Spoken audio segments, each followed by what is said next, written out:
పూర్వం తూర్పుగోదావరి జిల్లాగా పిలువబడి ఇప్పుడు కాకినాడ జిల్లాగా పిలువబడుతున్నటువంటి ఈ జిల్లాలో పెద్దాపురం మండలంలోని తిరుపతి గ్రామంలో శ్రీభూ సమేత శృంగారవల్లభ స్వామివారు స్వయంభూగా వెలిసి ఉన్నారు.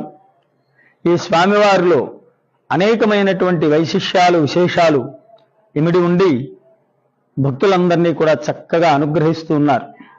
వరుసగా చెప్పుకుంటూ వెళితే శంకుచక్రాలు రెండు అపసవ్యంగా ఉండటం ఒక ప్రత్యేకత, రెండవది చక్కని చిరునవ్వుతోటి సౌందర్యంగా వంతంగా ఉండటం రెండవ ప్రత్యేకత, మూడవ ప్రత్యేకత ధ్రువుని కోరిక మీదే శ్రీ మహావిష్ణువు ఇక్కడ స్వయంభూగా వెలిశారు అని మూడవ ప్రత్యేకత, నాలుగవది చాలా విశేషమైనది ఆశ్చర్యకరమైనది ఎవరు చూస్తే వారంతెత్తు కనబట్టము అనేటువంటిది ఈ దేవాలయం, ఈ స్వామివారి యొక్క వైశిష్యము, వారి అనుగ్రహము.